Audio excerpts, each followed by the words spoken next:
بسم اللہ الرحمن الرحیم۔ آپ دیکھ رہے ہیں پنجاب رنگ نظارے یوٹیوب چینل۔ جیسا کہ آپ جانتے ہیں، ہم نے ارکان اسلام کا ایک سلسلہ شروع کیا تھا اور اس سلسلے کی آج آخری ویڈیو آخری رکن حج کے متعلق ہے جو آپ کی خدمت میں پیش کی جا رہی ہے۔ اس ویڈیو میں آپ مختلف مقامات کی زیارت بھی کریں گے۔ سب سے پہلے آپ بیت اللہ شریف کی زیارت کر کے اپنی آنکھوں کو ٹھنڈک پہنچائیں گے، پھر مسجد نمرہ اور جبل رحمت کی زیارت کریں گے، اس کے بعد مزدلفہ کی اور پھر شیطان کو کنکریاں مارنے والی جگہ، اس کے بعد مسجد نبوی شریف اور روضہ رسول کا سبز سبز گنبد دیکھ کر اپنی آنکھوں کو ٹھنڈک پہنچائیں گے، اور آخر میں آپ کو حضرت سلیمان فارسی رضی اللہ تعالیٰ عنہ کے باغ کی کھجوروں کے پودوں کو دکھایا جائے گا۔ امید کرتا ہوں کہ آپ اس کاوش کو پسند فرمائیں گے۔ تو آئیے اب ہم ویڈیو کی طرف چلتے ہیں۔ ارکان اسلام جیسے کہ آپ جانتے ہیں 5 ہیں: کلمہ، نماز، روزہ، زکوٰۃ اور حج۔ تو آج ہم حج کے متعلق معلومات آپ کو فراہم کر رہے ہیں۔ حج عربی زبان کا لفظ ہے جس کے لغوی معنی زیارت کرنا، قصد کرنا اور ارادہ کرنا کے ہیں۔ ارادہ سے مراد سفر کرنے کا ارادہ ہے جو حج کرنے کی غرض سے کیا جائے۔ حج ارکان اسلام میں 5واں اہم رکن ہے جو سن 9 ہجری میں ہر ایک مسلمان مرد و عورت اور بالغ پر فرض ہوا۔ یہ عبادت زندگی میں صاحب استطاعت لوگوں پر ایک بار فرض ہے، یعنی جس آدمی کے پاس حج کے اخراجات اور فیملی کا نان و نفقہ جتنے دن اس نے حج پر رہنا ہے ملا کر اگر اس کے پاس مال و دولت ہو تو اس پر ایک بار اللہ تعالیٰ کے پاک گھر خانہ کعبہ شریف کا حج فرض ہے۔ ویورز، حج کی عبادت بہت ہی اہم عبادت ہے اور یہ 8 ذی الحجہ سے شروع ہو کر 12 ذی الحجہ کی شام کو مکمل ہوتی ہے۔ ان 5 دنوں میں کیے گئے فرض اعمال کو مناسک حج کہتے ہیں۔ دین اسلام میں حج ایک جامع اور عالمگیر عبادت ہے۔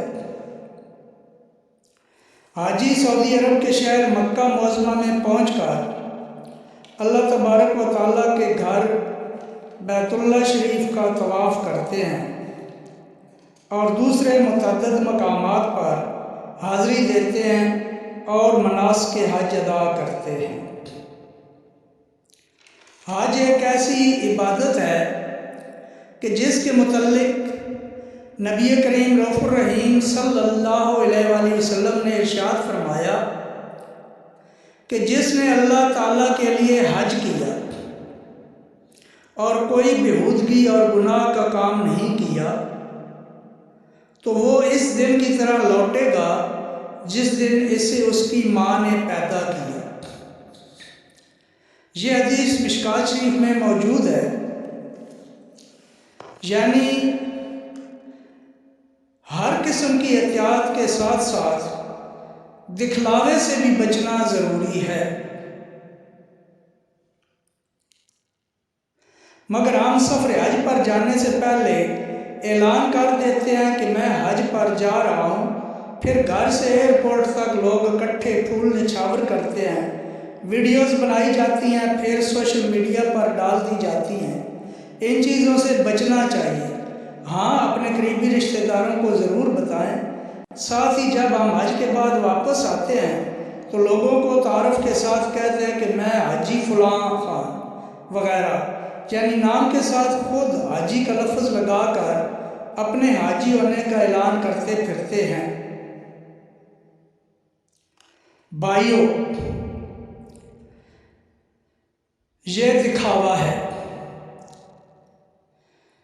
مہربانی کر کے ان چیزوں سے بچیں۔ بے شک لوگ آپ کو حاجی کہیں، لکھیں، لیکن آپ اپنی زبان سے حاجی نہ کہیں اور نہ ہی اپنے نام کے ساتھ حاجی لکھیں۔ اس سے دکھاوا آتا ہے۔ حج ایک امتحان ہے۔ جو سچے عاشق ہوتے ہیں وہ تکالیف اور مصائب کی پرواہ نہیں کرتے، وہ سب کچھ اپنے محبوب کی رضا اور خوشنودی کے لیے برداشت کرتے ہیں، جس کی ایک مثال حضرت امام حسین علیہ السلام کی ہے کہ انہوں نے نانے کے دین کو بچانے کے لیے اللہ تبارک و تعالیٰ کی رضا اور خوشنودی کے لیے جان تک قربان کرنے کے ساتھ ساتھ پورا کنبہ قربان کر دیا۔ تو سچے عاشق ایسے ہی ہوتے ہیں۔ آخر میں آپ کو بتاتا چلوں کہ اسلامی تاریخ کا پہلا حج پیغمبر اسلام حضرت محمد صلی اللہ علیہ وآلہ وسلم نے 1400 صحابہ کے ساتھ 10 ہجری 622 عیسوی میں ادا کیا تھا۔ حج ایک عالمگیر عبادت ہے۔ اللہ تعالیٰ تمام مسلمانوں کو اپنے پاک گھر کی حاضری اور زیارت نصیب فرمائے، آمین ثم آمین۔